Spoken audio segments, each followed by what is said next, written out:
बिस्मिल्लाहिर्रहमानिर्रहीम। जी दोस्तों, मुहब्बतां भरिया सलाम। आस है कि तुसी अल्लाह दी मेहर नाल बिल्कुल ठीक ठाक होवोगे। जिस तरह कि तुसी जानदे हो कि असी दिलदरिया पाकिस्तान लाइब्रेरी विच आने वालियां पंजाबी अदब दियां शायरी दियां किताबां ते कोई ना कोई जिहड़ा ओह गलबात करने आ, नाल उन्हां च कोई ना कोई चोन पेश करने आ शायरी दी। सो इस सिलसिले नूं अगे वधांदे होयां अज ये किताब साढ़े को लाइब्रेरी तो नहीं पहुंची, अलबत्ता PDF की शक्ल ही सानू जिहड़ा वो शायर ने भेजी WhatsApp राहीं। और उन्हां दा ये जिहड़ा वो आखना सी कि मेरा जिहड़ा है किताब के हवाले नाल या शायरी जिहड़ी है उसनूं तुसीं अपने प्रोग्राम का हिस्सा बनाओ। सो साढ़े वास्ते बड़ी खुशी की गल है कि दोस्त इस सिलसिले नूं पसंद कर रहे हैं और साढ़े इस प्रोग्राम का हिस्सा बनना चाह रहे हैं। सो असी साढ़े वास्ते भी ये मान की गल है और असी उन्हां दा मान रखदे होयां उन्हां दी किताब दे विचों जिहड़ा वो चोन पेश करांगे शायरी दी। और आस है कि दोस्तों नूं चंगा लगेगा। किताब का नाम है जी गवाचे सुफने। इस दे शायर ने जनाब अमजद हमीद मोहसन साहब, गुजरांवाला नाल ताल्लुक, सीनियर शायर ने और उर्दू पंजाबी दोनों ज़बानां च बड़ा खूबसूरत कहंदे ने। उन्हां दियां मेरे कोल किताबां मौजूद सन उर्दू दियां, लेकिन असी अपनी जिहड़ी है वो चैनल की पॉलिसी की वजह तो जिहड़ा वो पंजाबी शायरी नूं ही चूँकि अपना प्रोग्राम का हिस्सा बनाने आ, सो उन्होंने जिहड़ा फिर वो सानू अपनी पंजाबी किताब जिहड़ी है वो PDF राहीं भेजी। किताब है गवाचे सुफने।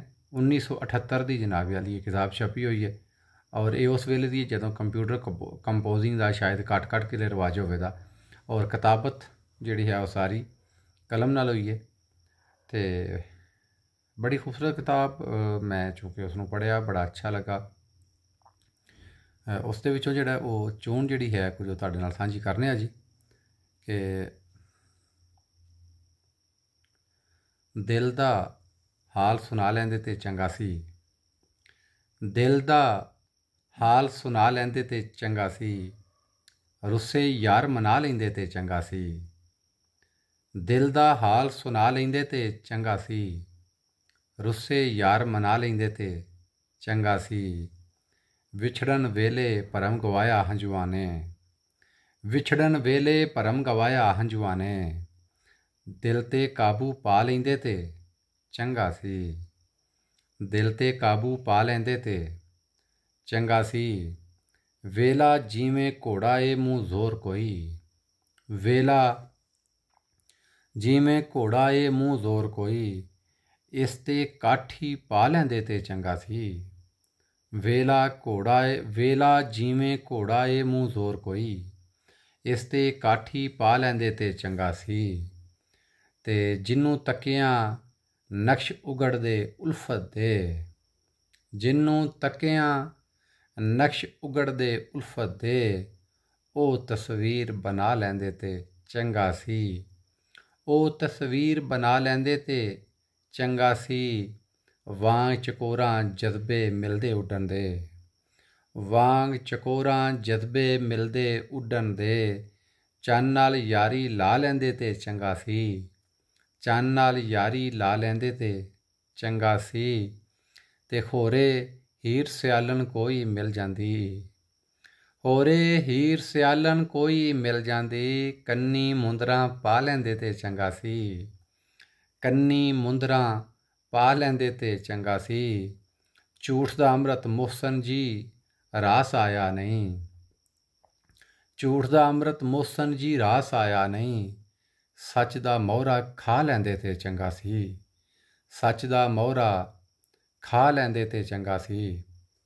बड़ी गल है जी। बड़ा एक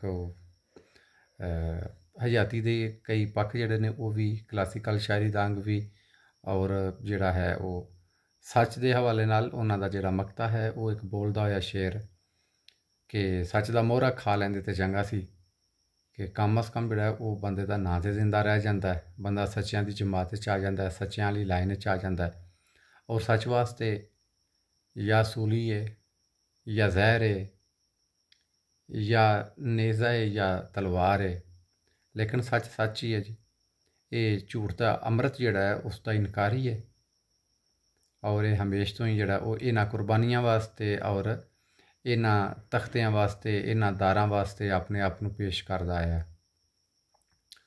जी। एक होर गज़ल है कि हसदे हसदे वेखे तारे, हसदे हसदे वेखे धारे, सहमे सहमे दर्द किनारे, सहमे सहमे दर्द किनारे, एक ते रुख ने छांगे होए, उत्तों पालियां पंछी ठारे, एक ते रुख ने छांगे होए, उत्तों पंछियां उत्तों पालियां पंछी ठारे, कित्थों मिठा पानी लब्भे, कित्थों मिठा पानी लब्भे, सारे खूह हिन हो गए खारे।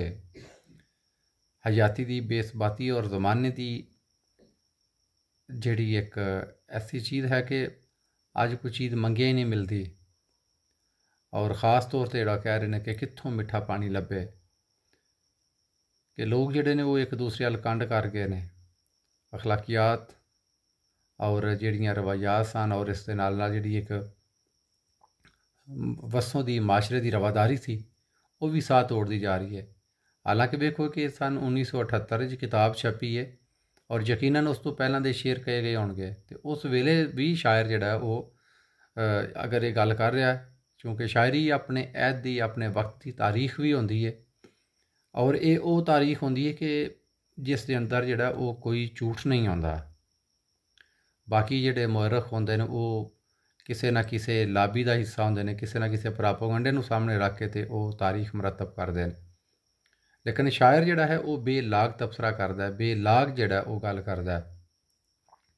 ते अगर जिहड़ा वो अज तो 40-50 साल पिछे जाके भी जिहड़ा वो ये दौर है कि उदों भी लोग जिहड़ा है वो मिठा पानी नहीं सन दिंदे। मिठा पानी मतलब कि किसी दे भले वास्ते कोई काम करना, किसी दे कम आ जाना, रवादारी नाल जिहड़ा वो वसों दे विच चलना फिरना टुरना, लोकां दे नाल हुसने सलूक जिहड़ा है।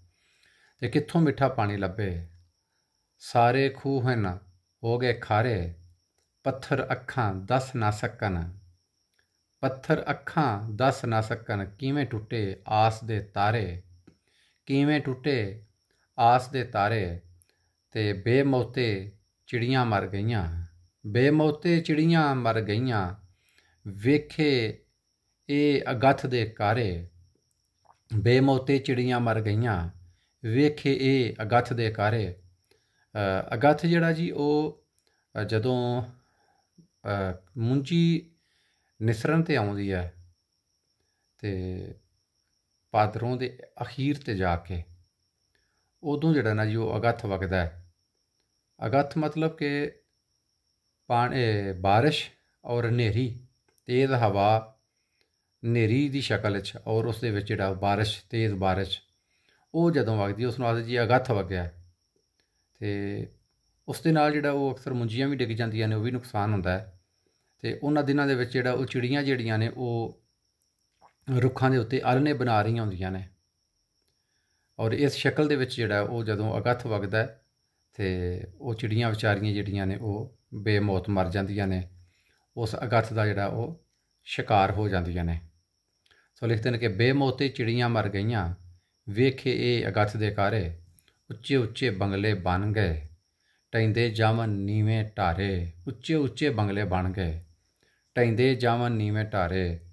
बाहर भनेरी झुलदी है जी, अंदर डैना कुंडे मारे, अंदर डैना कुंडे मारे, ओहो ओढ़क पछतावेगा जिन्ने बहुते चल खलारे, ओहो ओढ़क पछतावेगा जिन्ने बहुते चल खलारे।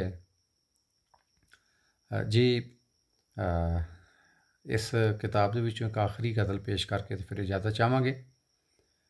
लिखते हैं कि कोई तबीयत बहाल है साईं, कुछ तबीयत बहाल ए साईं, ए तेरा सब कमाल ए साईं, ए तेरा सब कमाल ए साईं, ख्वाब बर्बादियां दे जिस तके, ख्वाब बर्बादियां दे जिस तके, मैनू उसदा मलाल ए साईं, मैनू उसदा मलाल ए साईं, कद लबां ते गुलाब खिड़सणगे, ਕਦ ਲੱਭਾਂ ਤੇ ਗੁਲਾਬ ਖਿੜਸਣਗੇ, ਅੱਖੀਆਂ ਵਿੱਚ ਸਵਾਲ ਏ ਸਾਈਂ। ਕਦ ਲੱਭਾਂ ਤੇ ਸਵਾਲ ਖਿੜਸਣਗੇ, ਅੱਖੀਆਂ ਵਿੱਚ ਸਵਾਲ ਏ ਸਾਈਂ। ਰੂਪ ਖੁੱਸੇ ਨੇ ਫੁੱਲ ਤੇ ਕਲੀਆਂ ਦੇ, ਰੂਪ ਖੁੱਸੇ ਨੇ ਫੁੱਲ ਤੇ ਕਲੀਆਂ ਦੇ। ਅੱਜ ਕਿਸ ਤੇ ਜਮਾਲ ਏ ਸਾਈਂ, ਅੱਜ ਕਿਸ ਤੇ ਜਮਾਲ ਏ ਸਾਈਂ। ਆਪਣੇ ਹਾਲਾਤ ਕਦ ਹੋਏ ਨਾਜ਼ੁਕ, ਆਪਣੇ ਹਾਲਾਤ ਕਦ ਹੋਏ ਨਾਜ਼ੁਕ। ਹਰ ਸ਼ਗੁਫਾ ਨਿਢਾਲ ਏ ਸਾਈਂ, ਹਰ ਸ਼ਗੁਫਾ ਨਿਢਾਲ ਏ ਸਾਈਂ। ਕੋਈ ਮੁਹਸਿਨ ਨਜ਼ਰ ਨਹੀਂ ਆਉਂਦਾ, ਕੋਈ ਮੁਹਸਿਨ ਨਜ਼ਰ ਨਹੀਂ ਆਉਂਦਾ। ਸ਼ਹਿਰ ਦਾ ਹੁਣ ਇਹ ਹਾਲ ਏ ਸਾਈਂ, ਕੋਈ ਮੁਹਸਿਨ ਨਜ਼ਰ ਨਹੀਂ ਆਉਂਦਾ। ਸ਼ਹਿਰ ਦਾ ਹੁਣ ਇਹ ਹਾਲ ਏ ਸਾਈਂ। ਕੁਝ ਤਬੀਅਤ ਬਹਾਲ ਏ ਸਾਈਂ, ਇਹ ਤੇਰਾ ਸਭ ਕਮਾਲ ਏ ਸਾਈਂ। ਸੋ ਦੋਸਤੋ, ਤੁਹਾਨੂੰ ਸਾਡਾ ਇਹ ਸਿਲਸਿਲਾ ਕਿਹਦਾ ਲੱਗਾ ਔਰ ਸਾਡੇ ਅੱਜ ਦੇ ਇਸ ਸ਼ਾਇਰ ਦੀ ਸ਼ਾਇਰੀ ਕੈਸੀ ਲੱਗੀ, ਇਹ ਸਾਨੂੰ ਤੁਸੀਂ ਦੱਸੋਗੇ ਕਮੈਂਟਸ ਰਾਹੀਂ। ਔਰ ਇਨਸ਼ਾਅੱਲਾ ਅਗਲੇ ਇੱਕ ਪ੍ਰੋਗਰਾਮ ਦੇ ਵਿੱਚ ਇੱਕ ਹੋਰ ਸ਼ਾਇਰ ਦੇ ਨਾਲ, ਇੱਕ ਹੋਰ ਕਿਤਾਬ ਦੇ ਨਾਲ ਤੁਹਾਡੀ ਸੇਵਾ ਵਿੱਚ ਹਾਜ਼ਰ ਹੋਵਾਂਗੇ। ਉਨੀ ਦੇਰ ਵਾਸਤੇ ਰੱਬ ਰੱਖਾ, ਅੱਲਾ ਦੀ ਅਮਾਨ। ਔਰ ਇਹ ਤੁਹਾਡੇ ਅੱਗੇ ਅਰਜ਼ੋਈ ਹੈ ਕਿ ਸਾਡੀ ਇਹ ਵੀਡੀਓਜ਼ ਜਿਹੜੀਆਂ ਨੇ ਇਹਨਾਂ ਨੂੰ ਆਪਣੇ ਦੋਸਤਾਂ ਤੀਕਰ ਵੀ ਅੱਗੇ ਫਾਰਵਰਡ ਕਰਦੇ ਜਾਇਆ ਕਰੋ, ਸ਼ੇਅਰ ਕਰਦੇ ਜਾਇਆ ਕਰੋ, ਅੱਗੇ ਸਾਂਝੀਆਂ ਕਰਦੀਆਂ ਜਾਇਆ ਕਰੋ। ਇਸ ਤਰ੍ਹਾਂ ਸਾਡੇ ਸ਼ਾਇਰ ਦੀ ਹੌਸਲਾ ਅਫਜ਼ਾਈ ਹੁੰਦੀ ਜਾਏਗੀ। ਬਹੁਤ ਸ਼ੁਕਰੀਆ, ਰੱਬ ਰੱਖਾ ਜੀ।